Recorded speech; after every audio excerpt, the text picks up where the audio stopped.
Amy's here, so we are ready. Yeah, that's perfect.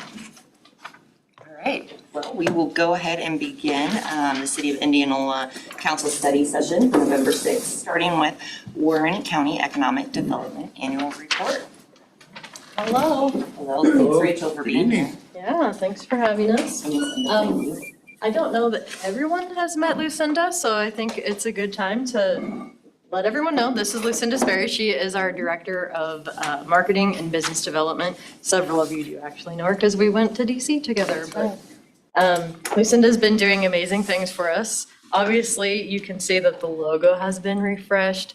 All of our branding looks like we know what we're doing because she's professional and just everything. Annual report is just like, I can't believe it. I love it so much. Anyways, let's see. Oh, I have a remote here. It won't take a lot of your time, even though he would like me to go forever. We'll try not to do death by PowerPoint. So very basically, this last year has been a year of revamping, rebranding. We've got Lucinda on board.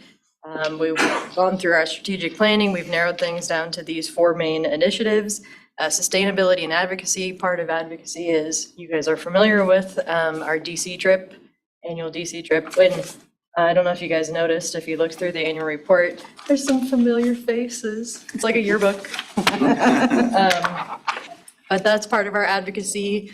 Business assistance is probably the biggest thing that we do. I always tell everybody the main goal at Warren County Economic Development is to grow the economy. We do that by recruiting business to Warren County and assisting the businesses that we have. And I would say the bulk of, don't let me talk and hold things. We do that mostly through helping existing businesses, whether that's connecting them with different resources, just kind of keeping an eye on what issues they're struggling with and making sure that they have the tools that they need to be as successful as possible, because when they're successful, we all win. So as far as business activity, we have been averaging around 20 to 25 projects, active projects at any given time.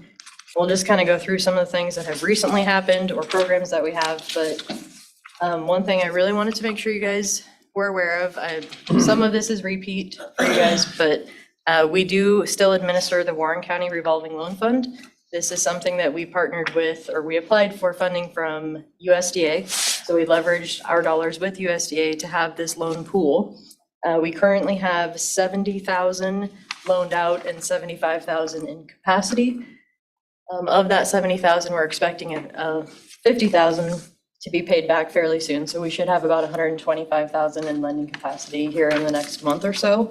The reason that I bring this up is with the city's efforts with the CDBG application. I think this is a good opportunity to run these programs in tandem, or just that this can be a good assistance with that program when these property owners are looking at building improvements. This is another mechanism for them to help with the financing of that. One thing I will mention about this, just to give kind of an example, Pipsy's We Care here, we had a unique opportunity to help them.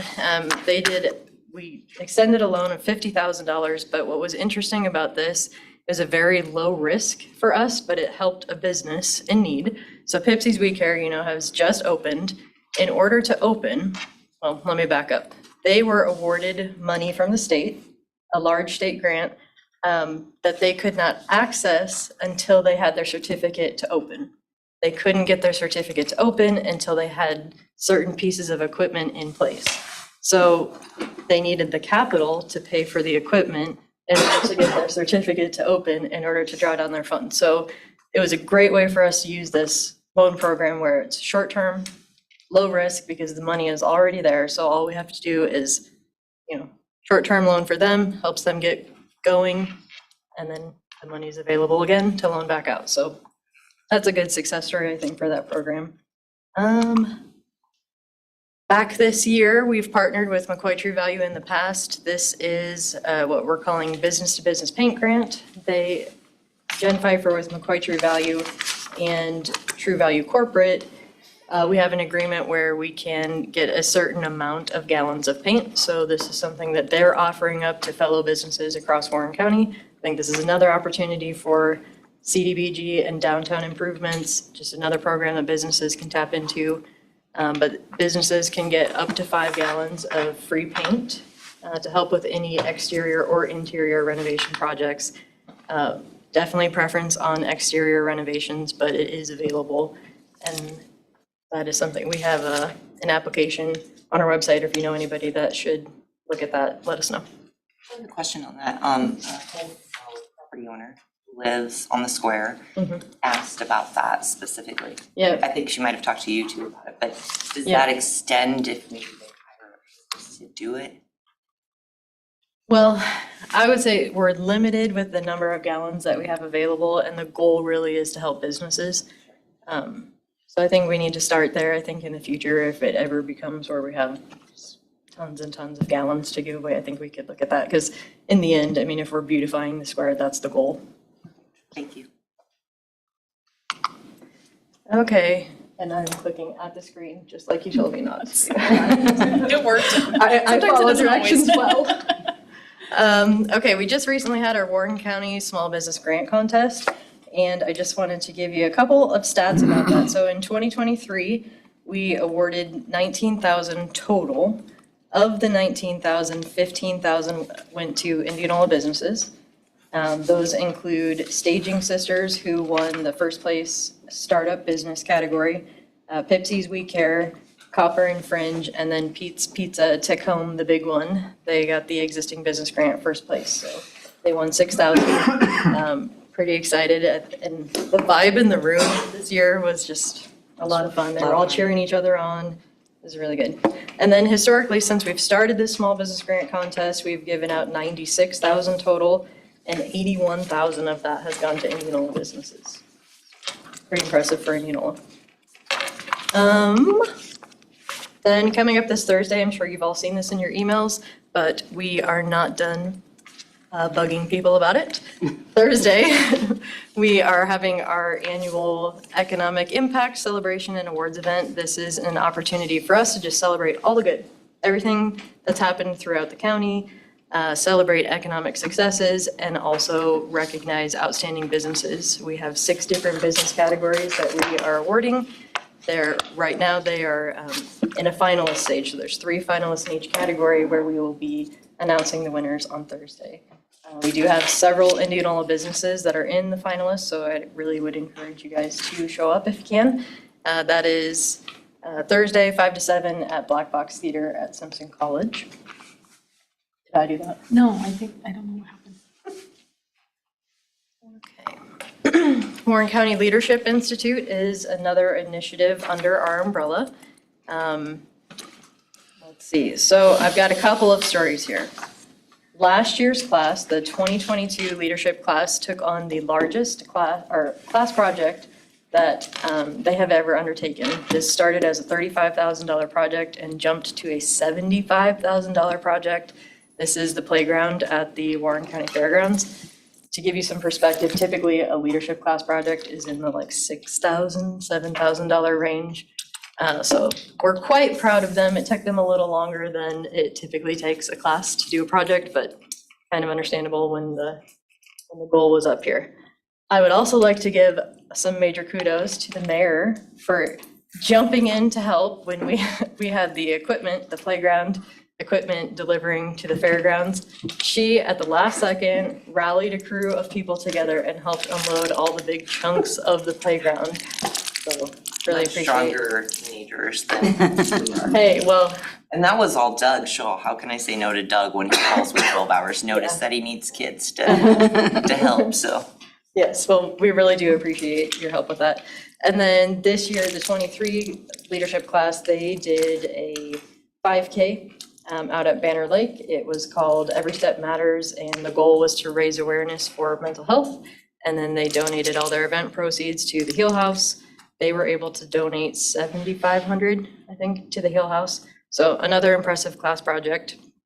All of this leading to the 2024 Leadership Institute is kicking off in January. So we're taking applications now. Deadline to apply is December 11th. So think about your staff, think about coworkers, anybody that could benefit from going through the program. I know we've got quite a few leadership alum in the room. And then lastly, before I turn it over to Lucinda, another prong in our wheel is the Warren County Philanthropic Partnership. Look at that. So Warren County Philanthropic Partnership is the nonprofit part of what we do. This is the grant making. The money comes from state gambling revenues. Last year, we had $112,000 to give out to local nonprofits, also 170B units of government, which includes you guys. So last year we had 112. I don't know if gambling revenues were down just a titch, but we have 110,000 to award out this year. And to give a little perspective, last year we had $341,000 in requests.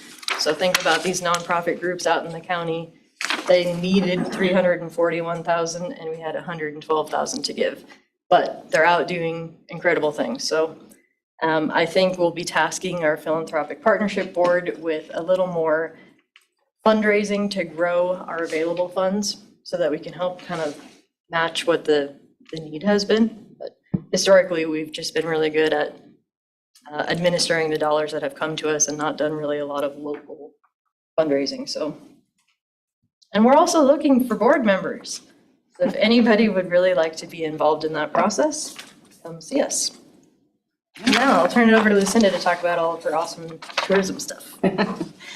Yes, been having fun. We have a flyer here that we had used last week at the Central Iowa Tourism Marketplace that came here. Thank you to the Indianola Chamber for getting that here.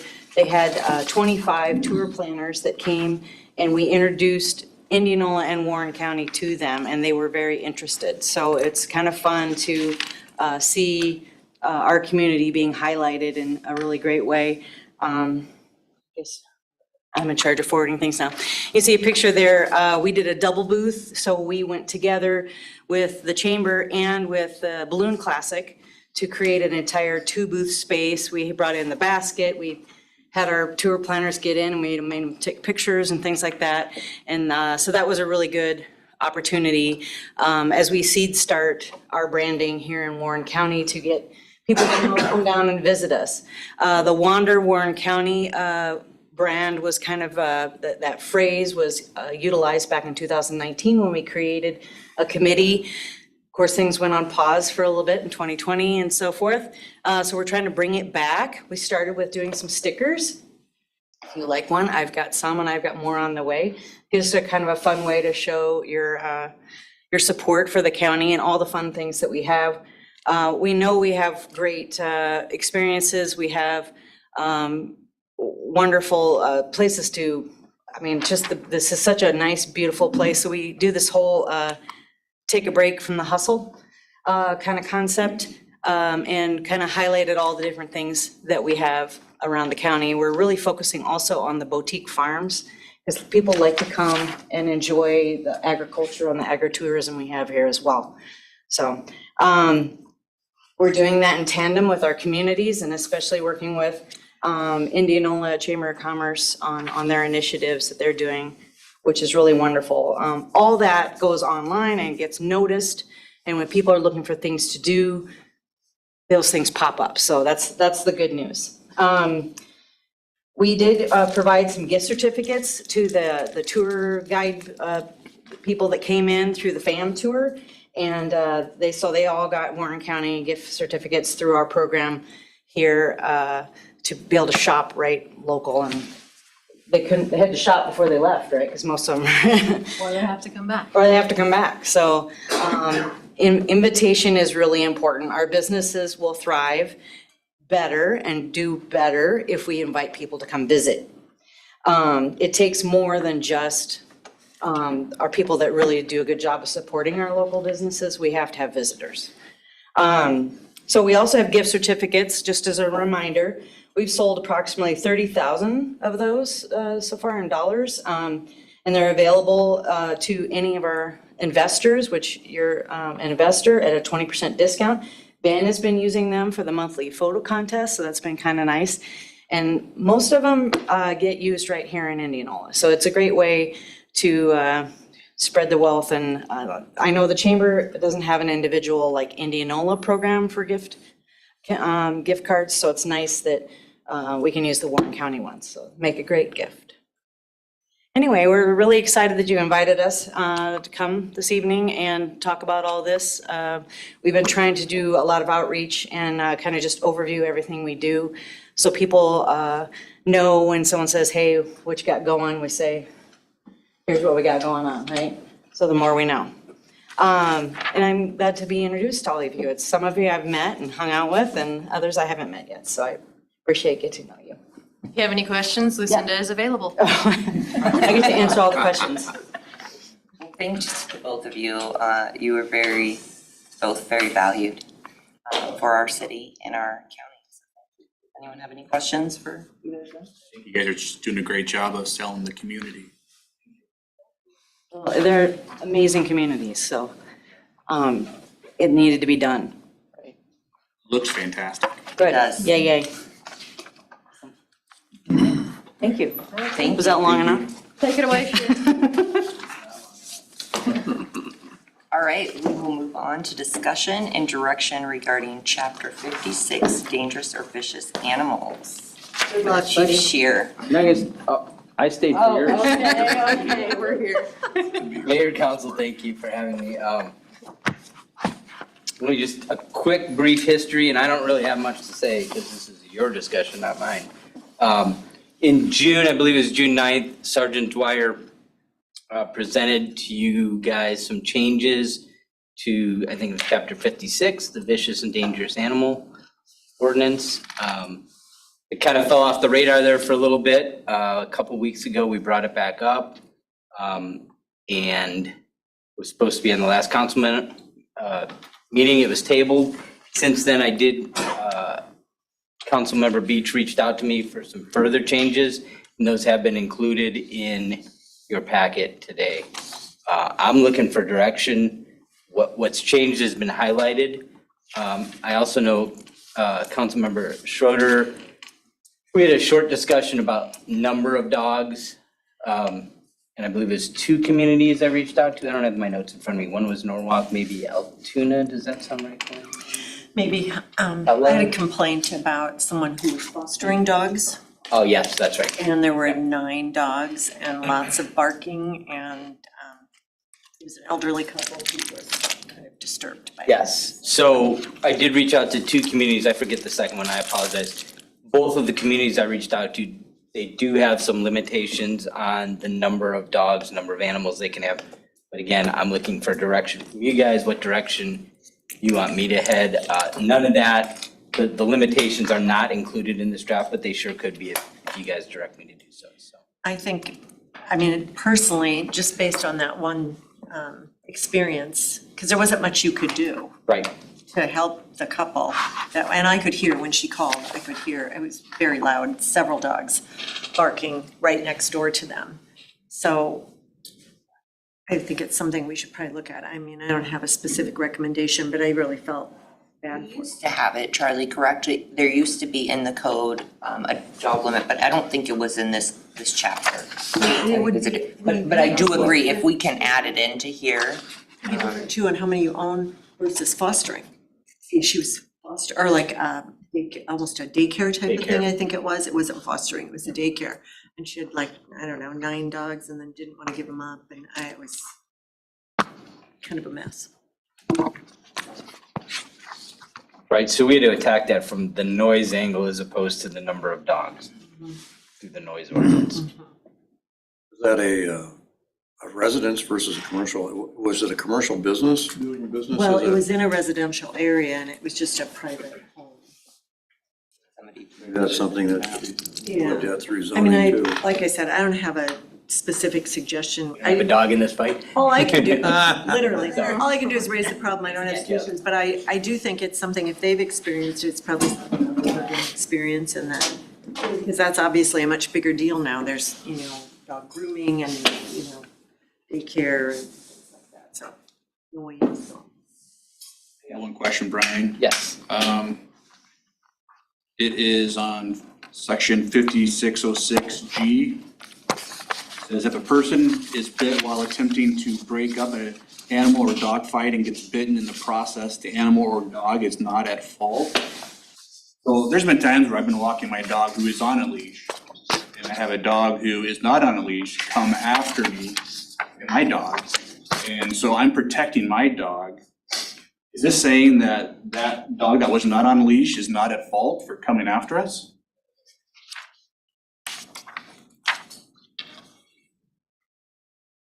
Yes, it's saying that the dog owner is not responsible for that bite. And that was, just for clear transparency, part of that, which I got from Councilmember Beach, came from Ankeny's, I believe it was Ankeny's that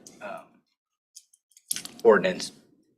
But that animal wasn't on a leash. Was the other animal on a leash? No.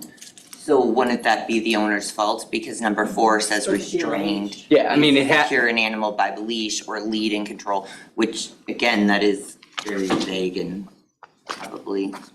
I've had to use the old boot hammer a few times to get rid of these dogs, so. Well, and that's the thing, if they're not on a leash, that's what happened to Greg's son, well, and grandson, right? I mean, the other dog was not on a leash, still bit, still traumatized the child. I mean, and then we couldn't find the dog and we never really could do anything about it. And I don't know what the answer is to that either, but I mean, that's a problem, you know? I guess I was asking on that, and along those lines, I was asking, what were the changes that Christina suggested versus what we had last time? And I didn't really see that. You sent me that document, but it wasn't highlighted. Oh, okay. My bad. So let me circle back for a second. So part of the changes is to give us a little bit more authority with the timeframes, because a lot of, under the old ordinance, timeframes were like 12 months, okay? And one thing we weren't doing as a department was, we'd get a call of a dog bite. We would take pictures of the victim. We weren't getting pictures and name of the dog. We'd get the rabies, all that stuff. So on our end, we're doing a better job of, because like you guys know, it's usually not the one owner, one dog owner of one dog. It's, they have 3, they have 4, one gets out, well, sometimes, you know, these 2 get out. So we're doing a better job of tracking by pictures of the dogs, names of the dogs, all that stuff in the report. So that's item 1. Item 2 is when the, let me get my papers back in order here.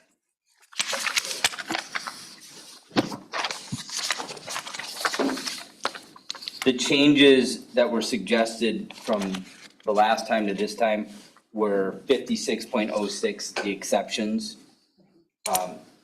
That mostly came from Christina. It's 56.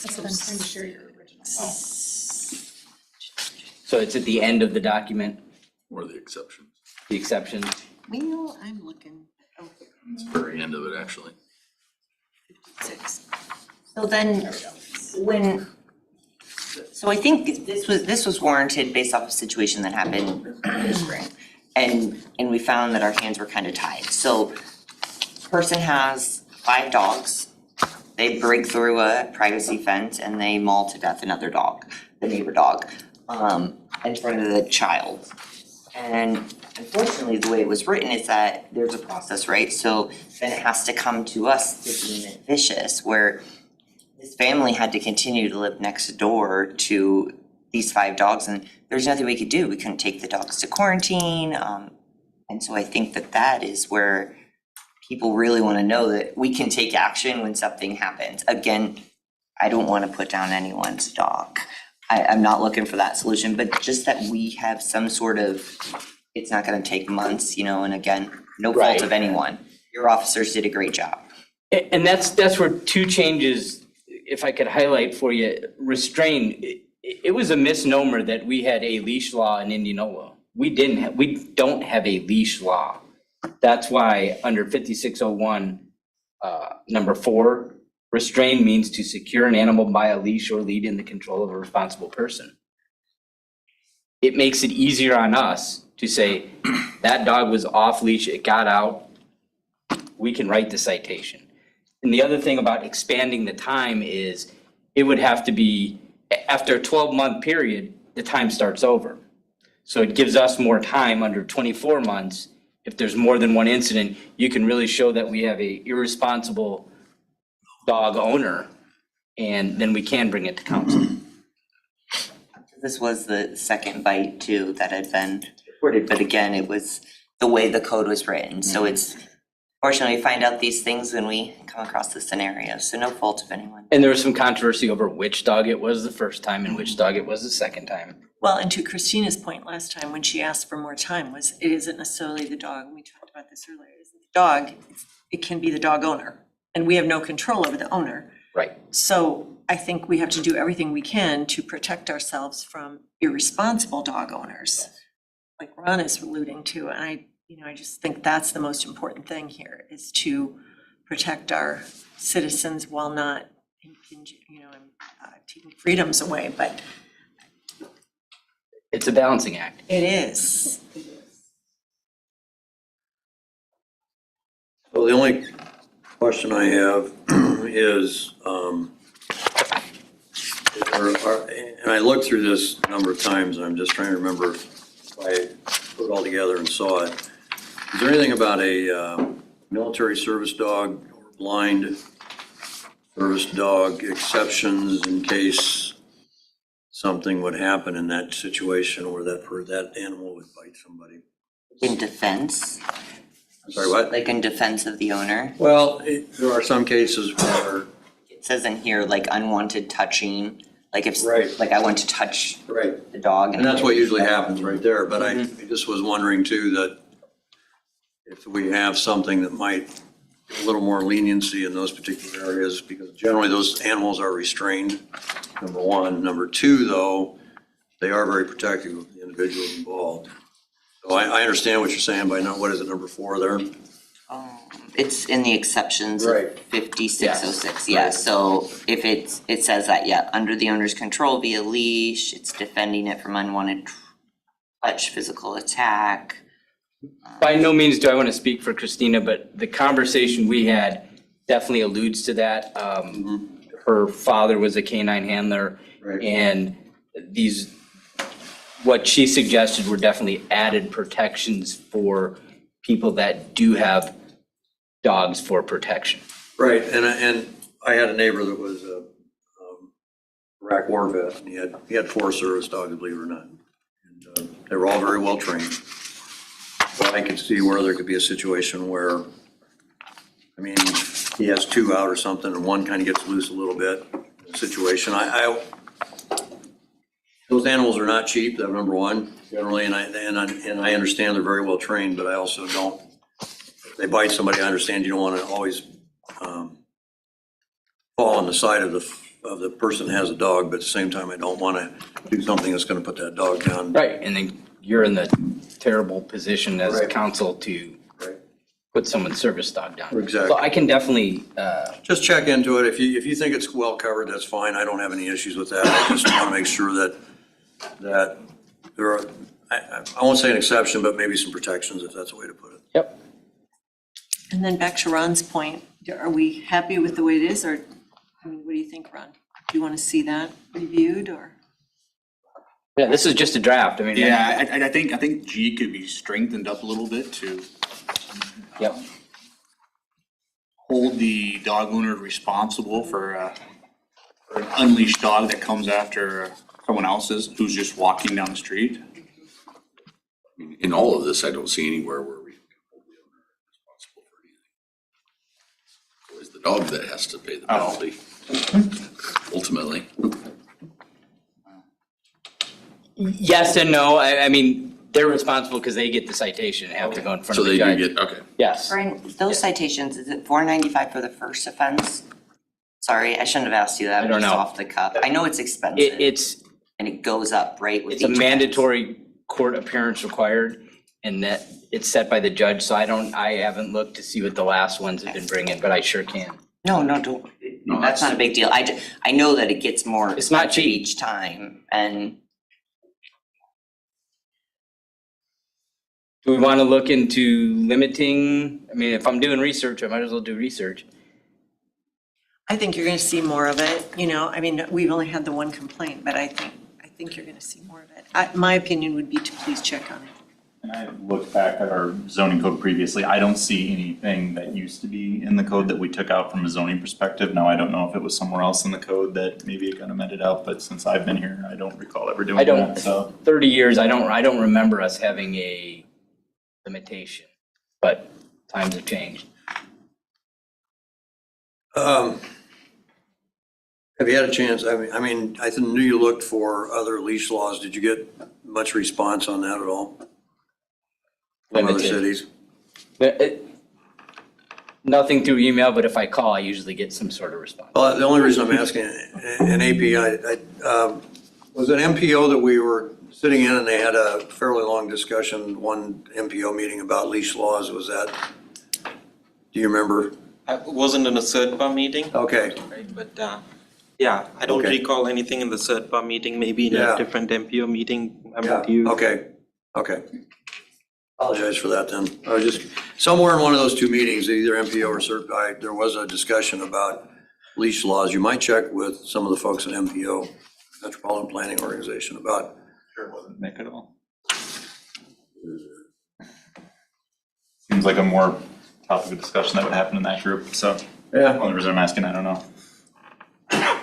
I think basically you've got a good basis here. I really think you're on a right track. There's just a few tweaks that have been mentioned here tonight. I think it's fine from my perspective. Unfortunately, for council, all the ones I've looked at and have gotten responses, there is always a mechanism to come to council for a decision. Right. I don't have an issue with that, because then it allows for an open hearing and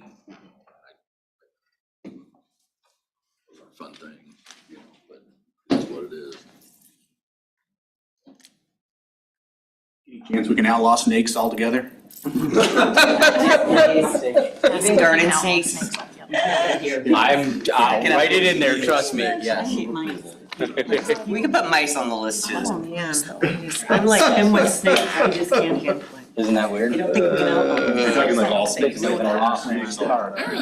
Yeah, you got gone. Everything Still be gone. out there. Ron wants them all taken out of the city limits. Let's not stop there, wasps, with that. Get rid of the wasps. I've dealt with vultures over the last few years. Right, yeah, there you go, yeah. Well, let Yeah, me your bolster direction. some things up and I have one more question, Yes. sorry. So we don't ban any particular breeds, and I know Christina alluded to that also, and that was a concern. But do other communities neighboring communities ban any particular breed? Do you know off the top of your head? I mean, I was told by a couple of residents when I was campaigning last time that we were one of the few communities that allowed a couple of breeds. And that's what drew them here, which is, you know, for whatever reason they moved here is fine, but that was news to me. we don't.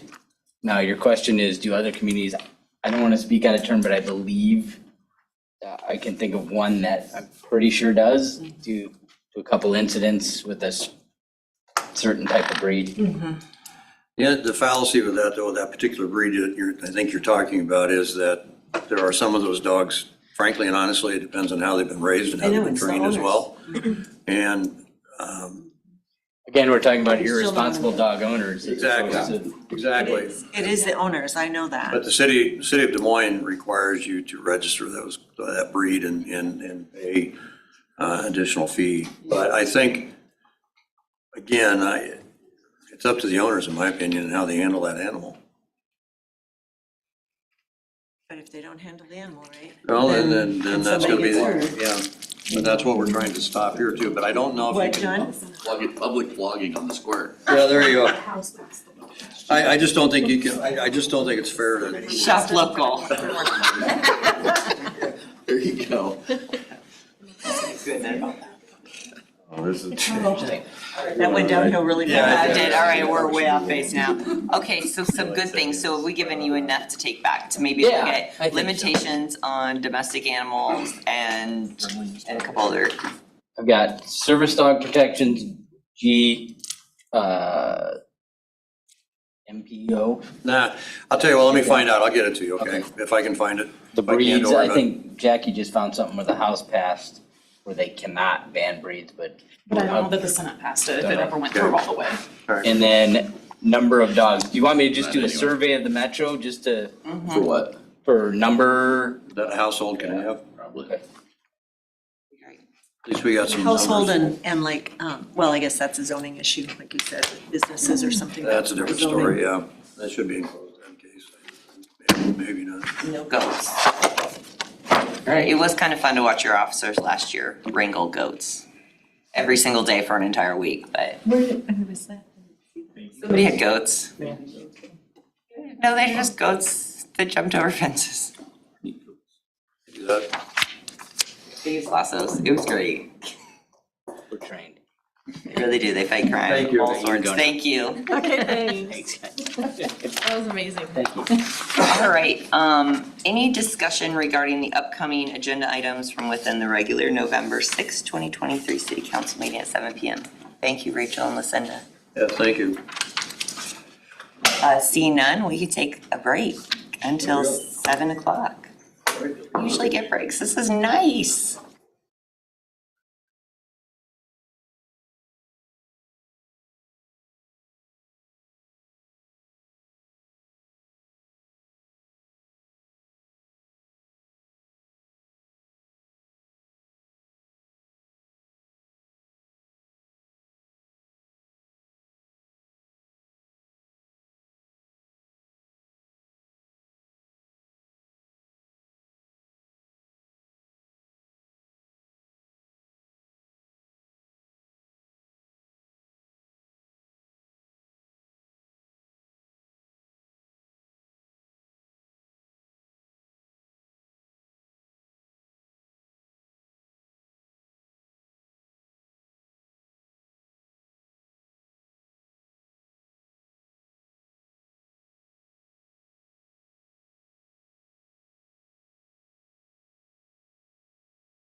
Right.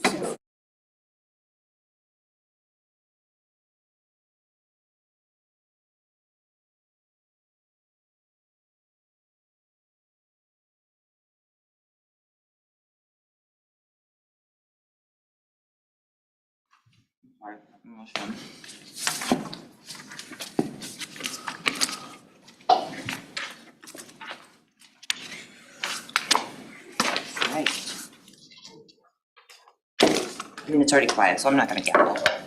I now call to order the City of Indianola, November 6, 2023 council meeting. We would all rise for the Pledge of Allegiance.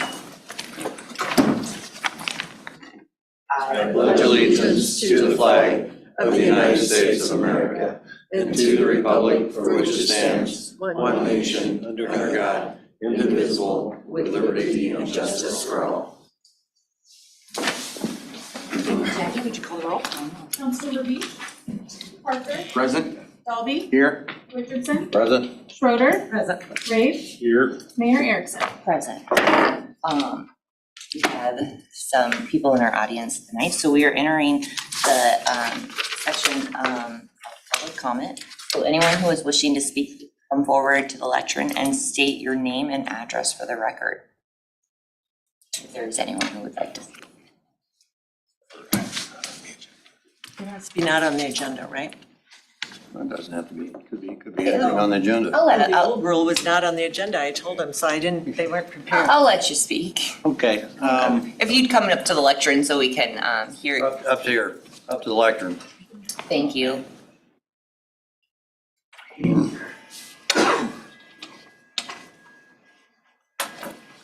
Good evening. My name is Steve Overstreet. I represent the Green Acre Estates Homeowners Association. And what brings me here tonight is a request for action due to a matter of public safety. Green Acre Estates is a row of 17 condominium units located at the end of West 4th Avenue. On our west side is Deer Run Golf Course, and to our east is Parkview Apartments. And what brings me here tonight is an issue related to very large and very dead trees that are on the property of Parkview Apartments. Members of our association approached me several years ago after I had moved in, said this is an issue because two of the large dead trees overhang our main driveway. So in June of '22, under the advice of our insurance agent, I contacted the property manager of Parkview Apartments, and I followed up with pictures of the dead trees and emails to them stating that this represents a risk to our property and to, excuse me? It wasn't me, it was. And to any of our people that live there, visitors, and et cetera. Several months later, I followed up to see if any action had been taken. I was told that it was sent to corporate and they were still waiting for a decision. And then on the 7th of October of '22, I filed a complaint with the Community Development Department. And I stressed that this is a much larger issue than just the two trees that overhang our property, because the Parkview apartment property contains many of very large and very dead trees, and many, many people live in these apartments.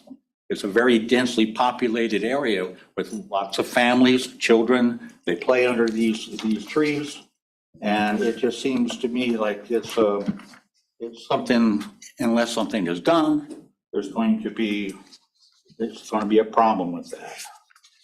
So in March of this year, I contacted Councilmember Schroeder and asked for follow-up. What has been done with the Community Development Department? And I was told that they had been working with the property manager and was told that the trees would be removed within 6 months. The city had given Parkview apartment property owners a deadline of October 31st of this year to remove the trees. As of this time, no action has been taken. And what was a serious issue a year ago is even more so today. These apartment buildings, they were built by Max McCord, and they were managed for years by Danny Turner, both men with long, deep ties to our community. The property is now owned by a private equity company based in California. And there doesn't seem to be any interest or them to be responsible stakeholders to our property. They were told that they were having very difficult time finding tree service to remove the trees. This year, we had Kraus Tree Service do some work for us. John Kraus asked me about the trees, and I gave him contact information. And he said that his emails and phone calls were not returned. So I question how serious the property owners are about removing these trees. So anyway, I'm requesting that the city take a look at this, see what can be done, because it is a safety issue, not just for the 2 trees that overhang our property, but for all the people that live in these apartments. Thank you. Charlie, where are we on that? He's correct. Councilmember Schroeder did reach out to us in March. We started a code enforcement case. At that point, the property manager asked for an extension to October 31st. We've reminded the property manager of that extension multiple times. Obviously, October 31st has come and passed, and he's right, nothing has been done. So the matter is going to be forwarded to our legal staff for further action.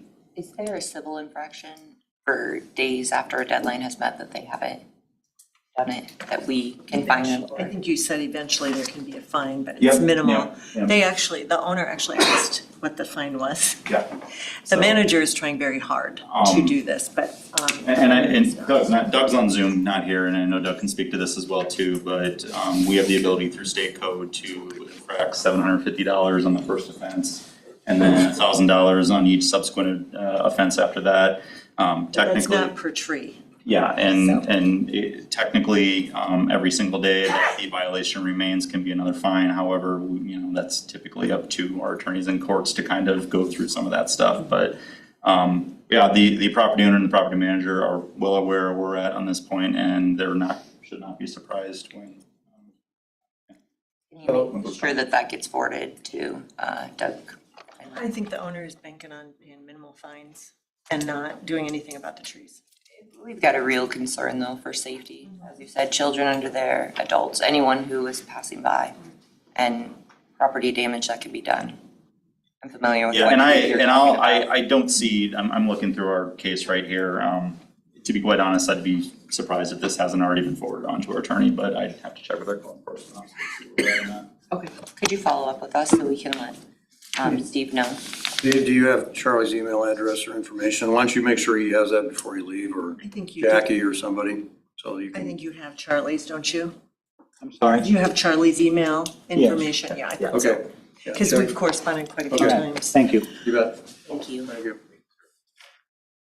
there anyone else who would wish to speak? Do you have another copy of that? I sure do, yeah. I have got many copies. All right. Just give us your name and address. Yes, hi, my name is Melody Easter Clutter, and my address is 1305 South R Street in Indianola.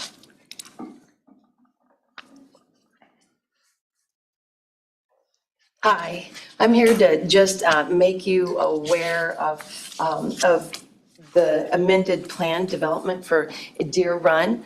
My concern about this, and I know we're in just the starting aspects, and I appreciate all your emails back, because I emailed everybody today. I do appreciate that. I love development for Indianola. I've been a teacher here for 10 years, and then went to Johnston schools, but love Indianola. And they kept telling me, you got to move to Johnston. I'm like, nope, my home's in Indianola. And I love living on our street. We bought there about 9 years ago because of the quiet street, the one way, and the beautiful trees. It reminded me of living in Arizona in a private community, and it's just quiet. Just lately, in this last 3 days, we realized that our community has, a developer has this plan here that we have a map of, and I'm sure you're aware of. And especially the location of some townhouses down here at the corner of our street, right before the cul-de-sac, we have been concerned about how it will like result in declining house prices. The traffic issues right now are kind of great anyway because the constructions that have been going down in the street, these lovely houses down below us. But we are very concerned about the traffic that will be very high. We're concerned also about the population growth. Last night, my husband and I sat down here with these plans that are just very minimal, but we added up that in all this that they are proposing, there could be 800 plus more people come into our neighborhood. And plus with the traffic and whatnot on those streets. And I just am wanting to bring my concerns about, I'm not opposed to developing because I think that's awesome, but just what I see here is very concerning about our small one-way little streets and all these people that are going to populate it, especially driving up through our street. That is such a traffic jam anyway. There's always extra cars on that street. And how to try to get out and going left out of town. It's a mess in the morning and then adding all that. So I know there's probably other people that want to talk to here, but I just wanted to bring that up. Another huge concern is a high-density apartments. That kind of flags my heart here, just because it is such a quiet area and it would just like put so many people into our area. Thank you. I'll give a couple points real quick on this and in regards to this. So the developer is actually the owner, Jesse Rogness, who we all met with. I believe a lot of you were there. Jesse builds high-end homes. It was his previous position. So his proposal, I know when we all sat in that room and great turnout from the neighborhood was, I can't lose money and run a golf course, right? Deer Run is not turning a profit for Jesse. So this is a way for him to see how he can continue to maintain a golf course, add amenities to that side of town, because we want to grow our west side of town. We need to, for our education standpoint, that is where the room is in elementary school, is on the west side of town. We're burdening Emerson with all of our North Growth development. And so Jesse came to us, and Jesse, none of this is finalized. This is a very just drawn out conceptual plan. He doesn't even have renderings of what the townhomes would look like or the houses. They will be large lots, the ones that are south of West 10th. He was thinking $500,000 to $1 million homes back there, estates. So again, it is all really in its infancy, and I think maybe because there is a lot of concern, all we are doing today is deferring it to planning and zoning. So planning and zoning can look at it and then they can have those conversations. But knowing Jesse and knowing that he does value all of your opinions and he wants to be a good neighbor because he wants to continue to give you a beautiful golf course. And I think he has done a lot to transform that golf course in the short 2 years he's had it. That we could do another neighborhood meeting. When Charlie and I were talking, Jesse would be amendable to having any conversations of what would be best. I know there's concerns on a specific hole. And I don't fault you for your concerns on losing possibly a hole. So we could see if that would be what your neighborhood would want to do. In the meantime, set that up. But again, these are they're just basic drawings. There's no plat surveys that he's done yet. He doesn't have any renderings. They're just ideas that he's putting together. We also do have a lack of apartment complexes and quality apartment complexes where we want young professionals to live. So that's what he was thinking along the highway. But again, we are here to hear you all out, but none of this is finalized. He would still need to come back to us with engineering studies and plat surveys. Charlie, am I missing anything?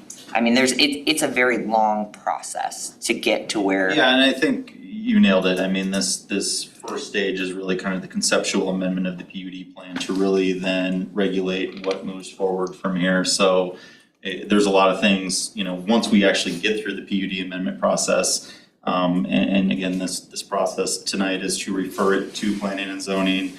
Planning and zoning then will ultimately review it on the 14th of November. And then it comes back to the council again for a public hearing. And the mayor and I were just talking, the soonest this could be wrapped up from council's perspective would be the January 16th meeting, just because it does take 3 considerations. So we've got a lot of time before we get to the end of this first process. But you're right, even after that, there's subdivision plats that will need to be submitted if it is approved. There's site plans that will need to be submitted depending on, if it's commercial, multifamily and all of that stuff. So it is a multi-step process that is very public, and open meetings and all of that stuff. So there is quite a few steps that are involved in this. And I do know that Jesse he did say at that meeting, if you guys don't like what I propose, he'll sell it to you back. He'll sell it to all the homeowners for his investment that he's put into it. There are opportunities to hire co-ops then to run it, as a golf course. What he is trying to do is not affect anybody's value actually to increase it, but we hear you. There's no decisions that have been done yet.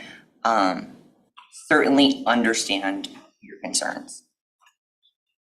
Charlie, real quick, P and Z, is there public time there? Yep. People come and speak to it before anything? Yes. Okay. And that is here, November 14th at 6 p.m. If it is referred tonight, it would be a November 14th agenda. And I think the postcards that were mailed out were about that meeting just because we have to do it 10 days ahead of time. So we got ahead of that, under the assumption it would be forwarded tonight. So if it doesn't, we'll adjust that. And that- Melody, I sent you an email today with all the information on what the process is. Basically, I'll give Charlie credit. I cut and paste the P and Z application thing with a couple of changes, but the process, and I was going to let Josh talk about this when we get to that point in the meeting here, but frankly and honestly, there's a lot of things that can happen there too. And I think if you read that, you know what they are. So. Should we be discussing this now or should we wait? Well, I just think, An agenda. in case that answered any questions in the meantime, is that we would be willing to help coordinate a neighborhood meeting where we can sit down with Jesse again, and I think all of you really enjoyed meeting Jesse the last time. He is very open, he is very honest, he wants to be a good neighbor.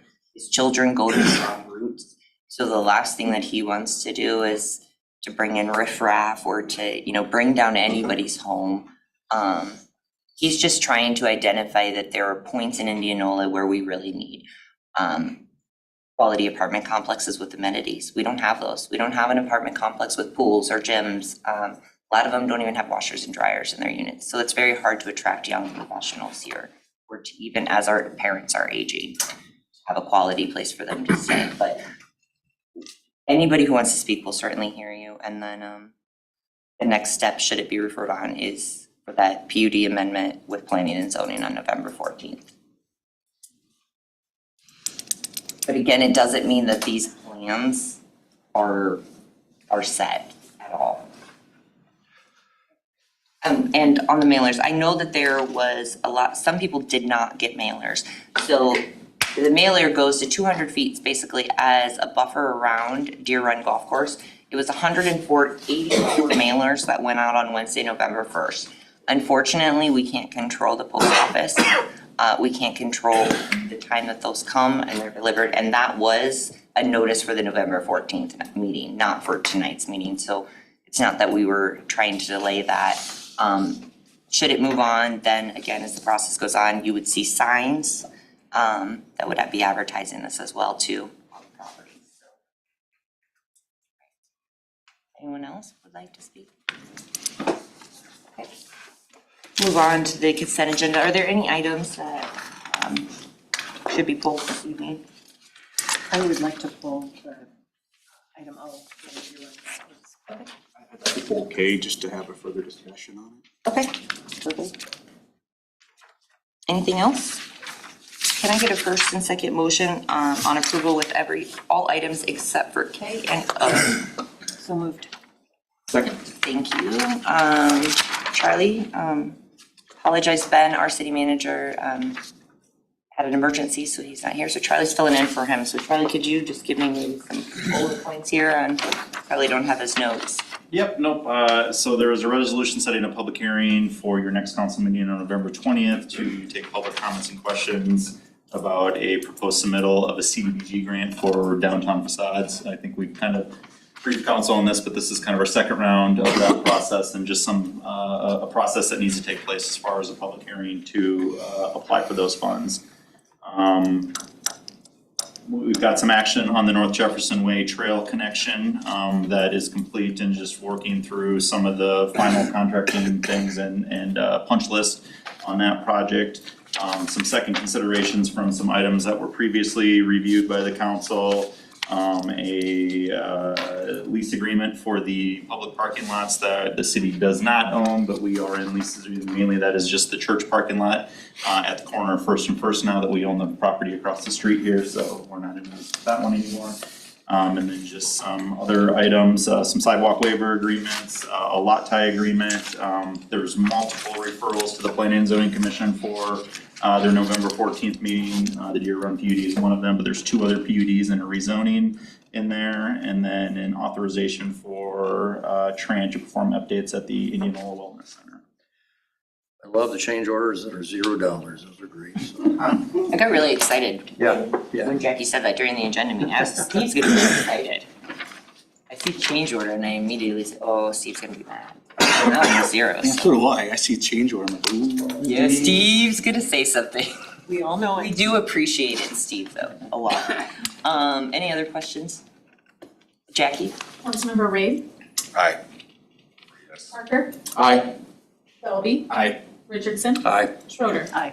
All right, moving on to item K, resolution approving a professional service agreement for the City of Indianola Gateway and Corridor Improvement Study with Confluence, Inc., and the amount not to exceed $30,000. So, you know, a lot of times I'm Make in a motion favor. first. Oh, sorry. First and second. So moved. Thank you. Right. And I think so like I say, a lot of times I'm in favor of these studies. On this one, I'm just not sure what the return on investment is going to be. I feel like we have a lot of either projects that are currently going or that we want to start in the future. And I guess I don't know what this project is going to gain us, this study. If we go through the study and they say, you know, you need to put a sign out in some cornfield out on Highway 92 and flowers here or there, or maybe it's something major. I mean, are we gonna have the funds to even go about making those changes? And if we don't, then we just wasted $30,000 of taxpayers' money. So I guess I kind of wanted to discuss what's the intention of this $30,000 study? What's it going to gain us? What's going to be a return on investment? Or if we're not ready. Yeah. For instance, so Exactly. the Sixth Street development, that's a great one. We had Terracon come in and do some stage one, like testing and sampling. Well, those are only good for a year. And so that was in June 2022. So, you know, should we ever move forward with anything on that property that we own, we're gonna have to do it again. And so it's pricey, right? That was $25,000. So I understand and let Charlie talk. Yeah, go ahead, sorry. Well, so I understand your point, and I think that's a point well taken. We did talk about it at our retreat. That we were gonna. Sure did. And, you know, everybody here, like Steve doesn't like change orders. I want the West End Gateway reviewed for, you know, planning. And I asked Ben last spring if we could have a meeting of stakeholders, business owners, and he said, no, we need to have a consultant, you know, formally do it because we'll create unrealistic expectations if we just informally survey and get feedback, you know, from stakeholders of what we might need or want. So I agree with you. I don't know that we have to spend this much, but that is evidently the procedure that maybe Ben recommends or that we, you know, he thinks we need to follow. And I think the North Gateway, John and I have talked about this extensively, it looks great. And John has worked, 12 years on it with lots of other people. And so we're probably 10 or 12 years away from improving the other gateways, the worst of which is the West. And so, of course, as a Ward 3 rep, that's what I've been advocating for since I came into office. Now I'm gonna leave office, and so, you know, what you guys do is certainly more on you than it is on me. But as a resident, and with fellow residents in the room, I mean, we have all been talking about it, you know, and not to mention, I mean, there's so many things. But anyway, so I agree. I don't like the idea of spending all this money and not, I mean, we don't really know what we get even in this proposal. I asked Charlie, I think, which gateway would be first? Well, we don't know, you know. One thing as you read through this though, is that it's more than just the visual aspect of it. And I apologize, I should have brought that up to you earlier, but they're gonna do traffic studies and look at the patterns. They're also looking at, dangerous intersections, around the We know school there is one zones. that Yeah. was brought up You know, tonight. so I think, and it's all of them too, so I think, I think it covers more than just the general visual aspect of it. There is more to it, to how do trails tie into it, what's the flow of people, on our corridors, I guess, so. And that was probably the first thing you had to do, John, with the north side, right? Originally, back when you started. No, our visualizing. thing, big thing was just getting the highway where it was level rather than having the one higher than the other, because then you had so much of a drop. We were never gonna get any development out there beyond just the Mercy Clinic was that and the Iowa Health Clinic were the only things that were there, or Unity Point, and so, Y hadn't even broke ground yet when we went and met with the DOT, and so when they wanted to work with us rather than us paying, having them pay for the whole thing, they were more accepting to get something done, and I think that's changed. We didn't do, if you remember, we didn't do the medians right away either, which I was against. I wanted to see us do it right away, but once we did that, now you can see it after about 5-6 years, it's changed a lot, so. I mean, I support that. I share your concern. I understand your concern, Ron, but I support it. I would have loved to have done it last January when we first voted on it, when we. I just feel like so much has changed since we had that discussion. It has. We've spent a lot of money. We spent a lot of money and priorities, maybe we've shifted to some larger things other than some of the small ones. And to Stephanie's point, I think it might be a little premature, we're talking possibly some development around Deer Run, which is the west corridor, right? So just. And maybe this is the best time to do it with, future development, because I know the traffic patterns and our street in 92 particularly is a little bit of a nightmare. The speed, we just had an email tonight about that, the speed right there at Jiffy switches to 50. It is a state highway, so we will work as we can with the state. There's no guarantee we'll be able to get that changed, but maybe this is the best time to look at it. It kind of goes hand in hand, right? If we're gonna develop more on the west side, can we give, Charlie, I guess my question is what's their timeline for this study to be done? And can we give direction of them to focus specifically first on the west side? So, two things on that. First of all, what's the timeline? We don't really have a timeline built in on this one because we wanted to be as flexible as we could to maximize pricing on that. And that's typically how that works. We didn't necessarily see, it's really gonna kind of be a complex process, I think. And to answer your second question, this is what I told Councilmember Schroeder this morning, was that we don't have a priority necessarily built into this because we wanted to prioritize based off public feedback, engagement, stakeholder engagement, and all of that. I don't want to sit here and say that the west side wouldn't be the priority after all of that. I think it would be one of our top priorities, obviously, knowing what the north side even looks like right now. But again, we just wanted to let the community, stakeholders, public input kind of lead that discussion, and then ultimately in the plan that's presented to council for final adoption, if we do approve this, that would be kind of discussed during that process, so. The memo says, we budgeted 30,000, but it could be anywhere from $30,000 to $75,000. Those, the 30 to 75 number were the different, we set an RFP, we got 3 quotes. Sorry, I missed that, all right, sorry, I read that wrong, So they okay, are. thanks. Finally, question too, coming back to the west side a little bit too, I don't know if there's been an agreement yet, or Charlie, if you've seen anything from the Warren County Fair Association and Warren County Historical Society, because there was some discussion at one time about the fair extending street through to J Street and allowing that traffic that comes in to get off of the highway. I don't know if it would make sense to, kind of with Ron a little bit, you're asking that question, does it make sense to make sure that we're not doing a traffic study and all of a sudden they go there in July and you got a bunch of traffic that ties up at the county fairgrounds when they're looking at an option that goes up J Street a little bit further into the fairgrounds. So I don't know the answer to that. I just don't want them to, I'm kind of along that line of, I also don't want to do something that, again, is going to run out of time and not be valid for the time when we actually get done. But I will also say, and so I know I'm kind of on both sides here, but I just want to say that I think our money we spent on the 6th Street project, as far as what's going to happen with the county yard and stuff there, I think is going to pay a great dividends, and I think that was a great study. The study was So- great, it was And fabulous. so I think that there's aspects to both. I would just probably say, if we're going to go ahead with this, that we let them know that they need to talk to the fair and to the Warren County Historical Society to find out what they're doing, so that's included as part of the study. Any other questions? We also, as the Deer Run development, could we also have them speak to, what's his name, Jesse? Jesse, yeah.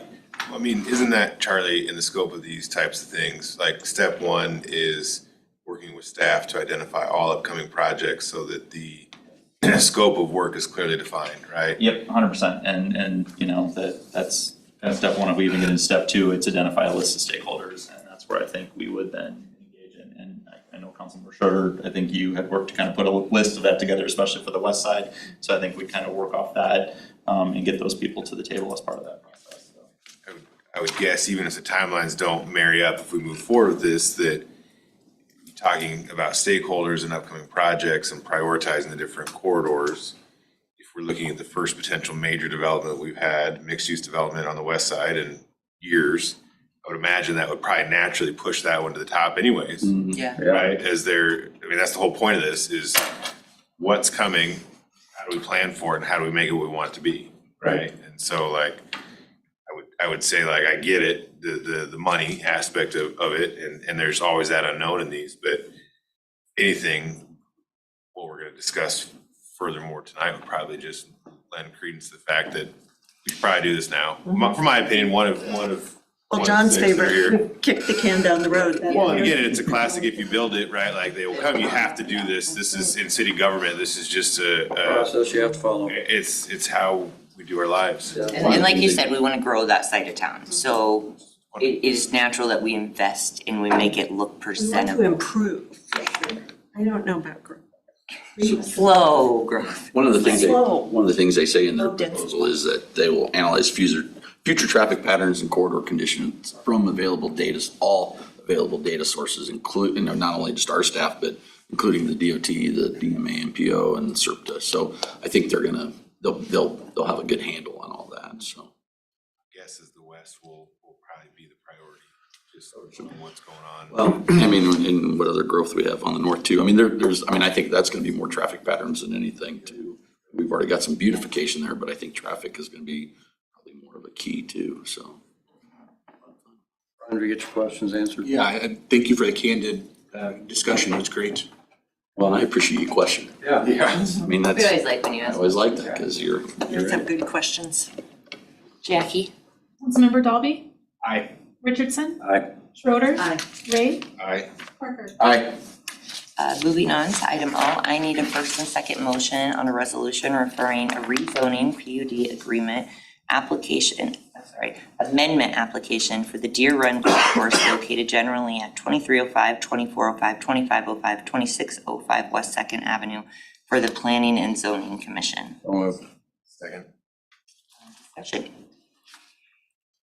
Yeah, I was hoping to chat. I mean, we kind of got pretty deep into it earlier. I wasn't quite ready for that. I don't want to double up some of this stuff, but I did want to call out and give Charlie a chance to break down. He did do a very nice breakdown of the process for council, and I know some of you passed it on. We've all tried to respond, and you know, from my perspective, I love it when you know, you do get involved and do say, I'm concerned about this. And I think the biggest thing I want from my perspective is just to give everybody the comfort that, like, blessing you have is we're a government entity, we do nothing fast. So we'll be here for a while, Nothing right? fast.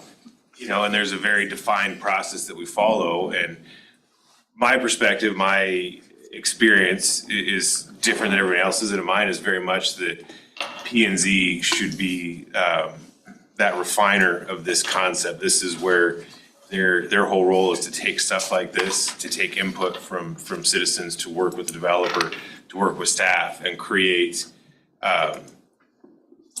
create that final plan. This is like step one, you draw big and then you start kind of going from there. And P and Z does a nice job of understanding the vision that the council's laid out for the city. While there's some interesting densities on this Deer Run one specifically, they've laid very clear that keeping that as a functioning 18-hole golf course is a part of that process for them. And, one thing we've laid out on council as being a priority for us in developments going forward is keeping outdoor spaces, parks active, right? And keeping that. So it's good that that's part of their plan and P and Z takes that input and goes forward. But I won't talk anymore, but Charlie, if you could just maybe really break down that process and those dates that you sent out earlier, because I think it's valuable for everyone to hear it. And us on council, remember that this is, we're not sprinting here. We're definitely gonna be a little more long distance. Yeah, I appreciate that. So what I sent in an email to council this morning just really outlines what the PUD process typically would take. What I said is about a 5-step process on this. So step one was we receive the application that was submitted to us, and that was submitted to us, I believe, on October 16th. Don't hold me to that date, but that date just seems familiar to me. And with that, our staff does an initial review of the application materials that were submitted. Really, we kind of get in front of it preliminarily to make sure that there's nothing major that we see standing out that we think is going to hold up the process. We have a good understanding what the Planning and Zoning Commission typically looks at, which council's going to be looking at. We know what our comp plan says. We know what all the strategic plans say and things like that. So we can kind of provide that guidance from the initial step. Once we've gotten those comments back and they've made their revisions, we then take it to the city council to forward on to the Planning and Zoning Commission. That's the action that is happening this evening.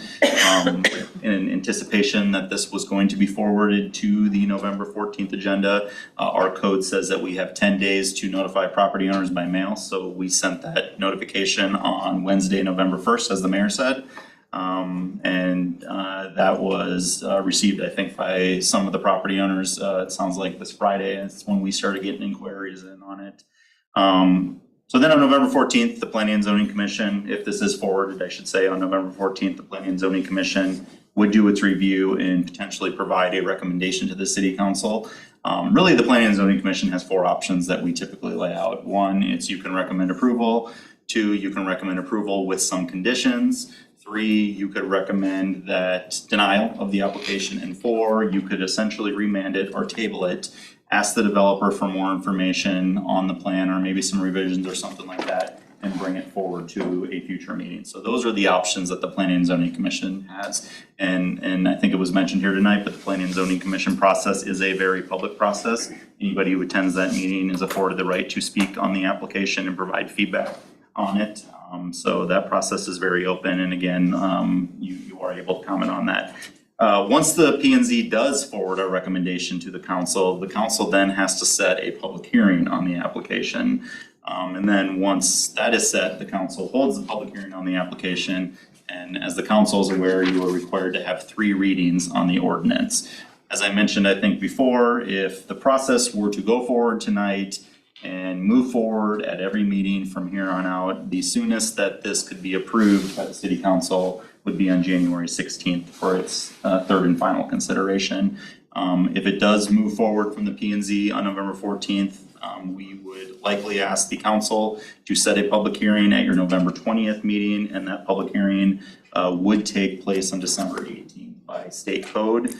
We are required to provide notification in the paper at least 7 days before the meeting. So just knowing that our local paper here publishes typically on a Tuesday, the way deadlines work out and how we have to get everything, really December 18th is the soonest we could have a public hearing with the council. That outlines the process, but. Yeah, P&Z meeting is here 14th, 7 p.m., 6 p.m., 6 p.m. You were talking about if you want to have a public group. If that's something the neighborhood desires, we can try to set that up again at the Parks and Rec. I see some heads nodding, so I will work on that. I will reach out to I Jesse. think I want to bring up real quick too, that's good.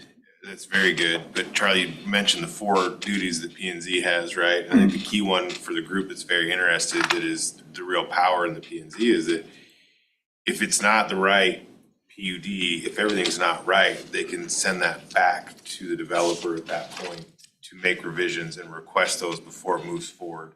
That's at the same meeting that you would potentially participate at, where staff is here, the engineer for that developer would be here. Usually the owner for one like this would be here.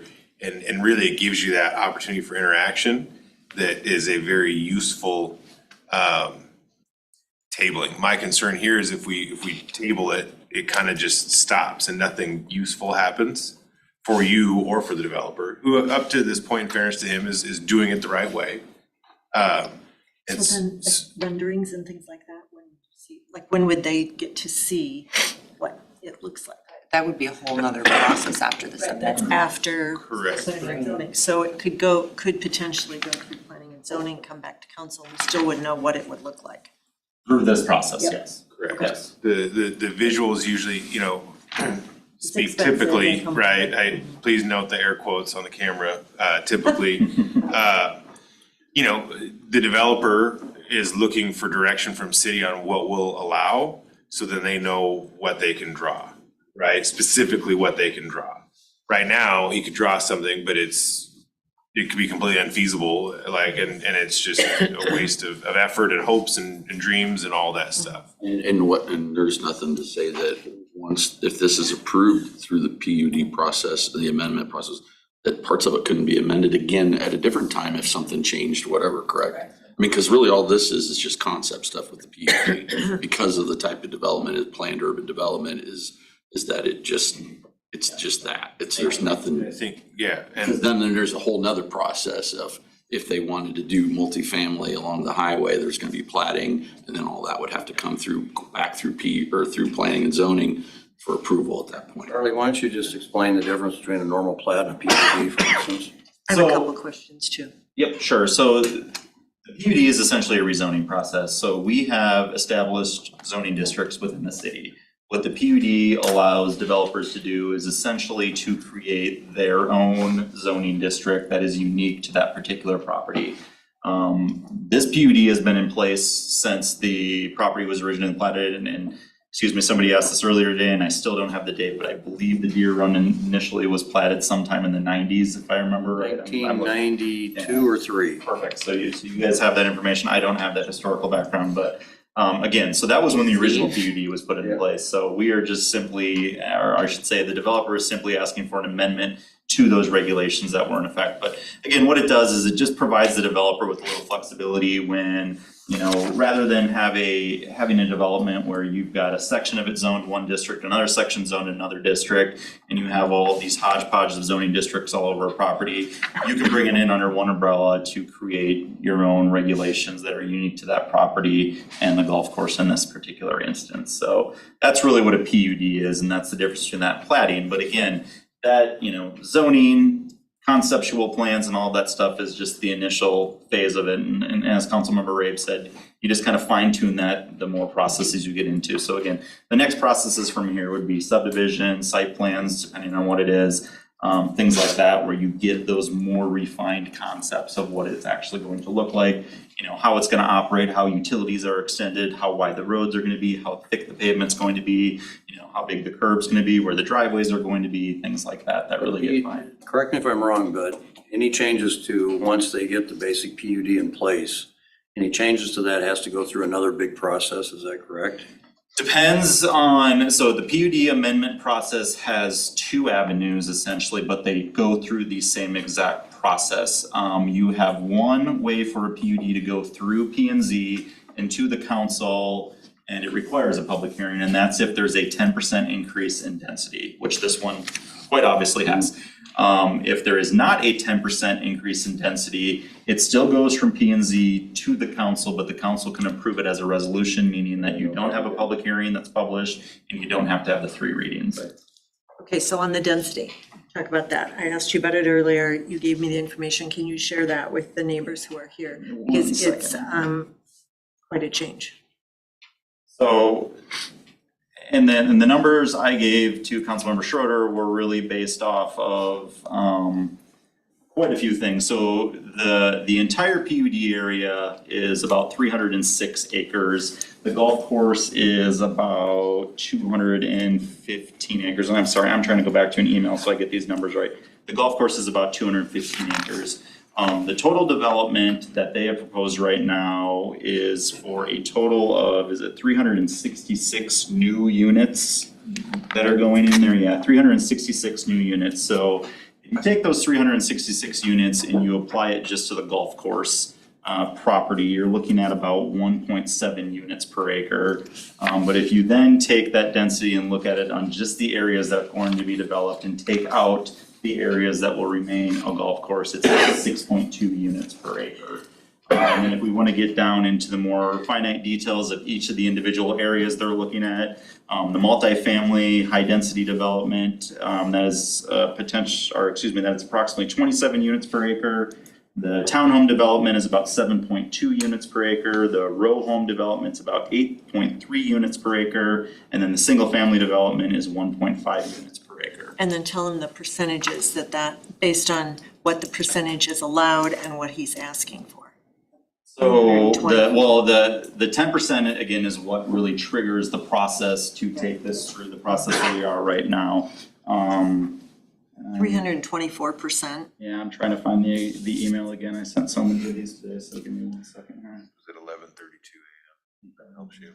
Yep, so the current Deer Run PUD and full disclosure, I tried counting this based off the initial plats that were submitted in housing units that are out here. So I think I'm right on this, but if I'm not, I apologize. But it's about 113 units that are currently in the Deer Run PUD.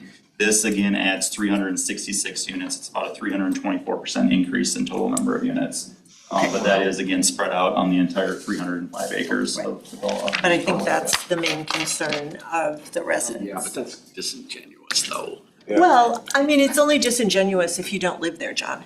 You know, if you're. If you want any development out on the west side of town, No, listen. you're not gonna get it without density of houses. And But these, no, I mean, I'd rather sit with no amenities. We've been out there with what, $45 million worth of real estate with no amenities for 20 years. So we can go most of the another 20. density is along the highway too.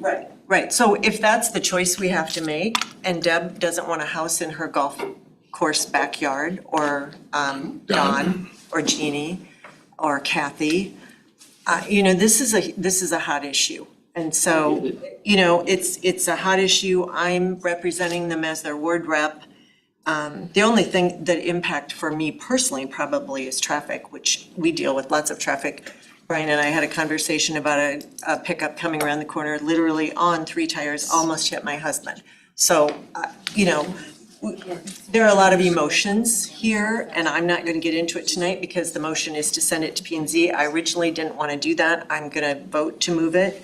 But I think that P&Z needs to know, and they will organize and share their feelings. But I think council can know right now that this is a very passionate issue that affects property values. It affects so many things that, I mean, I could go on and on. Don't need to right now. But I think that's why the room is full. They were not prepared to speak tonight because they didn't think they could. And the room is far from full, but there are, I think, what did we say, 118 residents? What did you just say, Steve? 184 people who received the notice and probably haven't woken up yet. So, anyway. That's why it's still in its infancy, where it's a really early process. I mean, and I know. My only concern was just when you throw a number like that, though, that's just throwing a match on the fire. You have to be careful. That's being disingenuous, I'm sorry. Look closely at the map, though. It's very high density in portions of it. Right, but when you throw the over, you did that for a reason, you threw the over 300%, well. No, I didn't do it for a reason.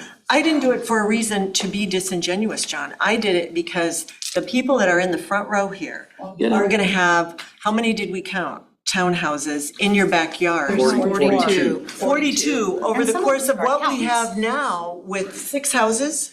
So 42 townhouses behind 6 houses. Yeah. That's dense. I think. Well, but it's still gotta go through the How do you get process, I mean, you know, 42? that's I'm gonna not be. saying it doesn't go through the process. What I want to I'm do just here is I hear and Councilman Schroeder and I have talked a lot today, and I hear what Councilmember Parker's saying as well, like with the disingenuous talk, right? Like, it's really easy to twist these however you want to I'm not do trying it. to And twist. I know I'm that. not. I would just, let me finish up to this point, please.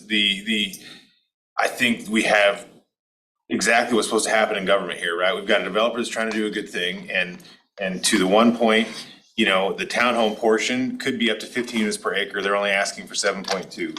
The row home could be up to 15 units per acre, they're only asking for 8.3. And if you look at that in a vacuum, it's like, oh, this developer's the greatest in the world, he's such a nice guy. But it's also not in that person's backyard.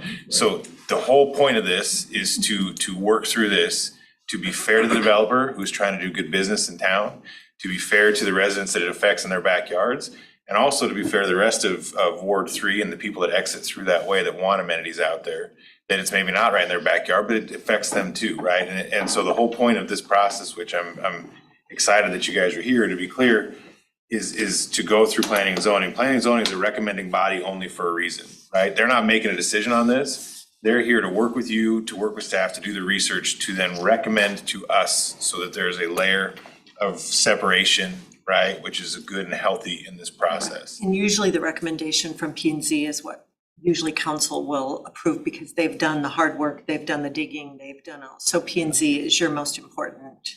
100%. I will say in my history on the council, and there have been situations where we have sent things back to P and Z to review again, based on a number of factors. And for you folks who maybe don't know, Josh, before he was on the council, was on P and Z, spent a lot of time there. So I have a lot of respect for what he's saying here. And I think that's exactly what we need to go, is to get it to P and Z and let them work with you folks to try to figure out the best option. And then Mayor, didn't we with Kading, we did not take the P and Z recommendation, council voted it down, right? P and Z recommended that we approve it. I believe P and Z only recommended one of the approvals. Yeah, right. The larger one, the smaller one was a no, and then council voted no.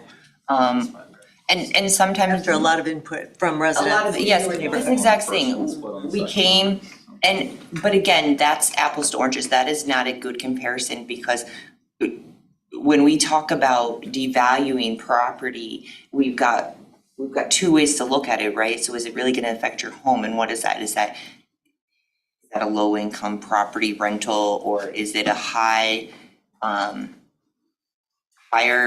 market rate professional on the highway, not in your backyards? I know the concern with the 6.1 acres behind the Bendons and those properties. I don't know where 42 is coming from. It's 12 buildings, so it's 24 units. It looked like 4 units per building to us, but. These are townhomes, so there's, I believe, only 2 in each one here. I'd have to open it back up again. And But again, I think But this- again, this those is aren't P&Z. even the final numbers. This is P and Z's job, right? Right, and it seems apples to apples to me at first glance, so. I'll take a $500,000 townhome in my backyard. I don't live on a golf course. I don't live on a golf course. So, but Charlie and I had an interesting conversation today, and Charlie, you have seen it go another way. You have seen a golf course fail, and it had been abandoned. And so, do you want to give that perspective of how you have seen that happen? Because Yeah, sure, the previous Sorry to job throw I you out had from here, there was a golf course that ended up shutting down, and it became a nuisance for that city, that area. There are a lot of vagrants, tall grass and weeds, things like that, and I don't know what would happen in this particular instance if this didn't go forward. I can't speak on that. I've never talked to the developer on that necessarily, but I have worked in a city where a golf course shut down and sat there unused for multiple years. And that is the last thing we want. Jesse has invested a lot And I think in the course, nice. I think to your point about the townhouse in the backyard, when they originally, one of my friend Molly and I were talking about the cost of the lots back in 1999. Yep.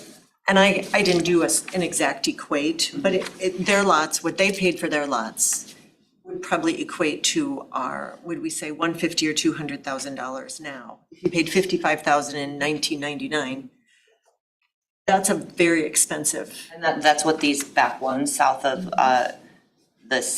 West Avenue are going to be. If you look at them, they are larger lots. They're going to be estate Those homes. are the single family ones. Yes. And I think if they were over here, maybe people wouldn't be so. And I think that's why we have conversations with Jesse. It looks that way. And we sit down and, I mean, I think that Jesse is a businessman, right? And I hope that you all got that he wants to be a good partner and a neighbor, and he wants you guys to golf every single day if you can. Take off from your house, he'll let you do that. He'll let you use your golf course, your own golf cart now, right? I would agree, and So I think that is probably the next step is, we refer this on because what we are constantly told in Indianola is we are slow to do business, we are difficult to do business. But like Josh had mentioned, the P and Z is a recommending board. They are not passing anything. We are still in the infancy. And in the meantime, we can set up something with Jesse. They're going into the holiday season. Sure, not everybody's gonna be there, but we will try. We will try to see if we can get maybe 2 dates available, and notify all 184 people again, with the mailers. I'm not moving to table. We talked about that last night. I'm not moving to table. I think it needs to go to PUD or to P and Z. But there are a lot of concerns that need to be addressed. And honestly, a good neighbor should not propose high-density options for an He already. was very honest at that meeting, at that first meeting, that he cannot fund a golf course personally for everybody and lose money. And he said that. I don't think anybody's asking him to do I would that. like to say one thing. I've been starting to study high-density areas within cities. Single-family dwellings basically are a drain on city finances. Some cities need to have some higher density areas in order to make finances pan out. These are nice units. I see a lot of them are just right off of Highway 92. I think we have to be open-minded here at first. It's just going to P and Z. But I just think we need to have mellow heads, let the process play out, and we can discuss it when the time needs to be discussed.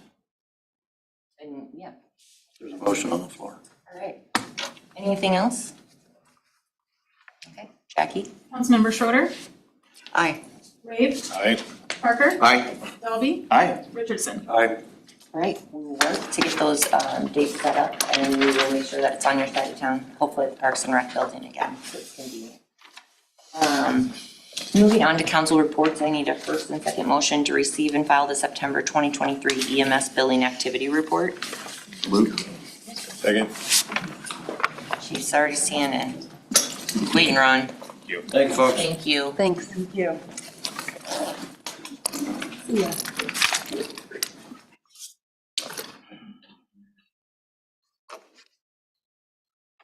No questions? All right. Easy. Very easy. All those in favor say aye. Aye. Opposed? All right, moving on to the mayor's report. I don't have a whole lot. I've been very busy personally last 2 weeks, so I haven't gotten as much as I should do. But we started for Mayor's Youth Council this month. We started a drive for our school nurse. We'll be putting those boxes out this week. On the first day of school, one of our members was in a nearly fatal car accident. And one of his biggest supporters and someone who helped him every single day and pushed him in his wheelchair was Tracy Brewer, our high school nurse. And high school nurses unfortunately don't get kindergartners that bring in boxes of tissues and supplies. Her budget's very limited, so we decided for Mayor's Youth Council that this month we wanted to focus on her and to collect supplies, and Rylan really wanted to thank her for that. Election day is tomorrow, so please go out and vote. Congratulations, Josh Rabe. I guess pending nobody writes in. Still time for me to mess it up. All right, well, I think you're sure. I think it's gonna take a lot of I writing. wanna know who won trunk or treat. Oh, It was in the email. I'm really starting to think that it's rigged, if I'm gonna be honest, because I don't know how they didn't vote for Taylor Swift and Andy Reid and Travis Kelce's brother, Jason, because Travis was so distraught that he lost. That was me, it. the fat old guy. Fat old guy. So, and we definitely had to preserve our candy, because I was just throwing it. Who won? The police department won again. They were pretty cute Ninja Turtles, though, I will say. Here, I'm sure it was you leading the way with your costume that helped. Yeah. Dressed up as a police officer. Yeah. Keller is he the brains of the operations every year? Yeah, you know, He's the creative one. nice job. Shout out to City Hall on your Barbie theme. I feel like my box really stepped it up. I don't know how they didn't win either. I really do think it's rigged. I'm really starting to think it's rigged for you guys. So we might have to start pulling like tickets that you guys write to our library staff or something. All right. And I think that's all I had. I had something else, but I don't know where that page went. Moving on, I have a proclamation declaring November 15th, 2023 as GIS Day in the city of Indianola. Whereas the city of Indianola recognizes that an understanding, use, and application of geospatial technology is crucial to operating our infrastructure, sustaining our natural resources, and stimulating economic growth, thus benefiting the welfare of the general public throughout Indianola. And whereas geographic information systems technology allows us to see and model complex relationships and patterns to more intelligently respond. And whereas there is a need to promote GIS awareness, education, and technical training to use this rapidly developing technology to its fullest potential. And whereas the city of Indianola acknowledges those that have chosen GIS as their profession or part of their discipline to improve the lives of our citizens. And whereas to recognize and support the efforts of nonprofits who work on activities to improve conservation, human services, and various humanitarian. Thank you. I can say the word. I was doing really good efforts to better our world. And whereas having a day of GIS activities open to students, citizens, and government leaders will help promote STEM education and inspire others to a higher calling to use technology for good. And whereas the city of Indianola is committed to utilizing GIS to inform decision-making and better serve its residents and make useful geographic information open and easily available to the public as a platform for innovation. Now therefore, I, Stephanie Erickson, Mayor of Indianola, proclaim November 15th, 2023 as Worldwide GIS Day. You know, it is really cool technology because it's amazing the amount of resources a person could pull up if they understand exactly how that map works. Every day. You can get so much The GIS. information. I have an app on my phone, I have it, ArcGIS, I use it every day. I mean, I couldn't even set up the iPad, so let's not try to get very technical with me. But Beacon's pretty much GIS, the mapping software on that, so that's just a very elementary version of it. Amazing. thank you to all who do that. Moving on to public consideration, old business, East Boston Avenue. I need a first and second motion to open the public hearing regarding an application for the right-of-way vacation and conveyance for a portion of East Boston Avenue between 1801 East Boston Avenue and 210 North 18th Street in Indianola, Warren County, Iowa. So move. Second. Jackie? Councilmember Dalby? Oh, did you want a conversation? Discussion? Yes. It's just to We're open. going into a public hearing. I'm sorry, go ahead. Sorry, John. Aye. Richardson? Aye. Schroeder? I don't want to get out of here that quick. Parker? Aye. All right, if there's anyone who wishes to speak on this topic, when we are all done with our presentation, we will allow you to come forward. So Charlie, are you leading this? Yes, I am. So we, the city, are requesting the vacation and conveyance of a portion of right-of-way at East Boston Avenue.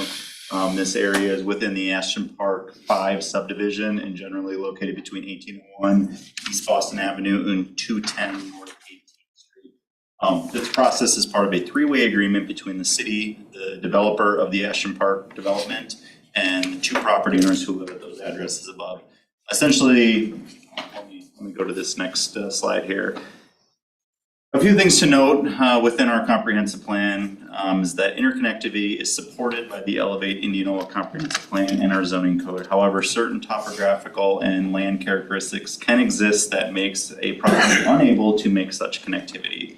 The comprehensive plan does encourage development to be environmentally responsible and limit the number of new creek crossing. In this particular situation, you can see on the picture there towards the bottom left where that dead end road was placed in there as part of the Ashton Park 5 subdivision. When we were planning the Ashton Park, I'm throwing a number out here, I'm pretty sure it's Ashton Park 7 subdivision, which is located in the middle of the screen there where that temporary cul-de-sac is. The developer looked in at extending this portion of Boston Avenue through the swale that was down through there. As part of that process, they realized the existence of federally regulated waters of the US were present on the property. Jurisdictional determinations of WOTUS are determined by the Army Corps of Engineer. Essentially what happened is this: for them to put that road through there, the developer was going to have to buy credits through Waters of the US that totaled nearly $2 million. I don't remember the exact number, but it was a little north of 2 million. And again, I know as part of the Ashton Park 7 subdivision, I believe this information was relayed to council. So ultimately, the preliminary plat and final plat was approved that did not have this extension going through there. As part of that process, then the neighbors who are adjacent here on both the north and south side of this stub road kind of started raising questions about it and what the city could do. Ultimately, we agreed with the property owners and the developer on some cost sharing, that essentially the developer was going to take the pavement portions of that extension past the driveway out. The property owners were going to care and maintain the grass that was placed in there, and then the city would go through the vacation process, prepare all the engineering documents that were necessary, and handle that process. So as we look through this, there is a few things to notice, and the lines that are shown here on the screen are all utility lines. There is the existence of some public utilities that run through there, namely there is a water main that is stubbed on the south side of the road into a fire hydrant, and that was placed there for a future extension. Obviously, that is not going to happen. And then those red lines show some electrical lines that IMU has placed in there. So because of that, we do plan to place public utility easement on the existing infrastructure and also a water main easement on the water line. Additionally, for our streets department, as with these dead end roads, they have to push the snow somewhere. We did get a snow storage easement that we will place on here, and then over the entire property, just to make sure that we are properly collecting the drain or the stormwater that drains in this area. There is a stormwater flowage easement that is placed on the entire area. So with that on this, the proposal would ultimately be, and this was included in your packet, to split that existing right of way in half and vacate equal portions to the adjoining property owners. And that process would take place over your next 3 meetings here. With at the final meeting, then we would authorize any transfer of those lands to those property owners. Planning and Zoning Commission did review this matter at their last scheduled meeting, and they did recommend that the request be approved as submitted. So if there are any other questions of me, I'd be happy to answer them. I sent an email to Charlie today. There are a minimum of 4 trees planted on that property. The question was, did we plant the trees or were those trees planted by somebody else? And I think the answer is we don't exactly know who planted those. Is that correct? Or what, what type of trees they are? City didn't plant them, didn't authorize the planting of them, but again, I think our assumption, and as I put in the email, was that the property owners probably planted them at the time the grass was planted in there, just to get some coverage in anticipation that they would eventually be the ones who are owning the land. I'm not aware of what type of trees are in there, but just in looking at it, to me, they seem to be located outside of those easement areas, relating to the utilities at least. They're outside of those utility easement areas.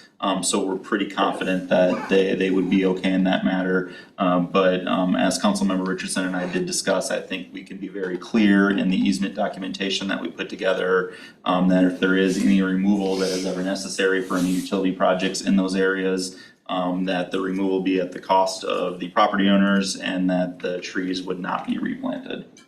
Correct. And my question was, if the trees have deep roots or big roots, that, you know, we can have issues with water or electrical or those kinds of things as well.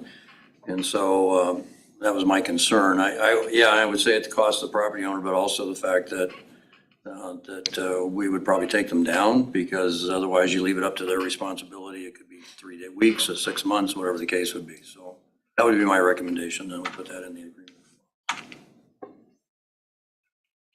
Was it the property where we got an email stating that someone was using the hydrant as well? Is there any validity to that? Not that I'm aware of.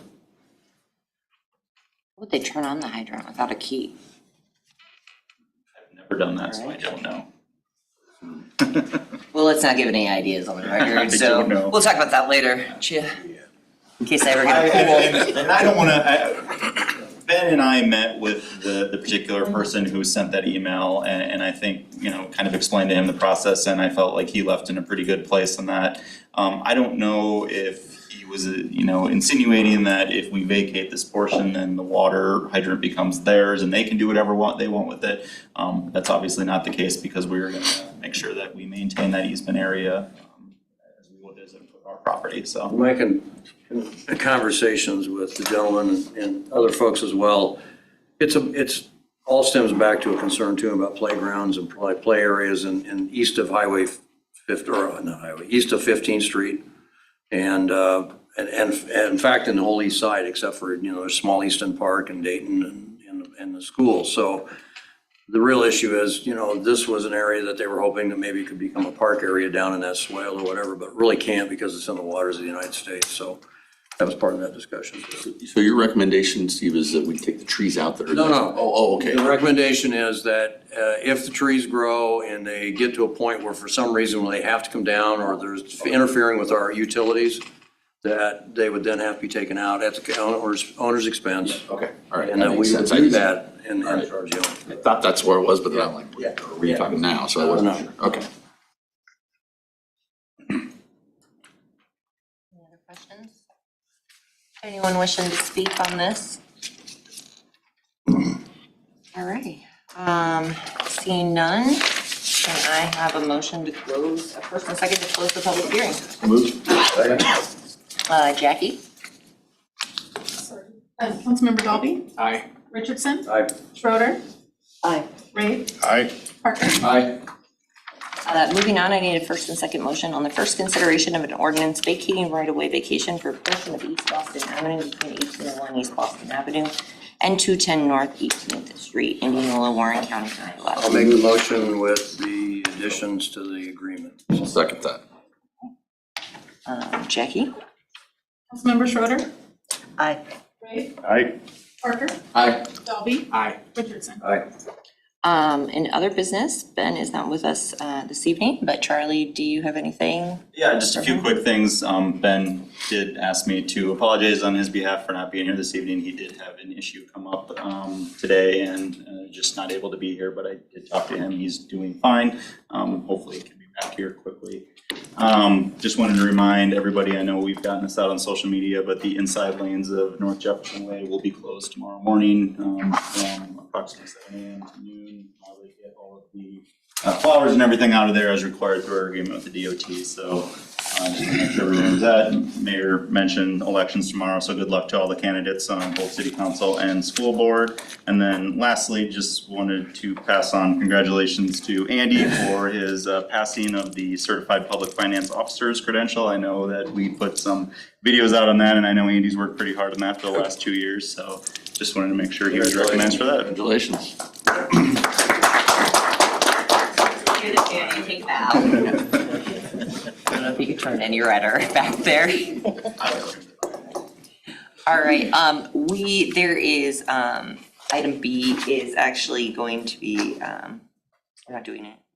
What do? We strike it from our agenda? So I think we can, there's no reason to even move on, I think, on that one. And I think our anticipation will be that comes back to you at your November 20th meeting when Ben is here. I need a first and second motion to adjourn. So moved. Second. All those in favor say aye. Aye. Opposed? And Charlie, we meet in here for the next meeting. Who's staying for this next one? Didn't even say anything. Aye. Hey, I want a proclamation on gifts. Instead of gifts.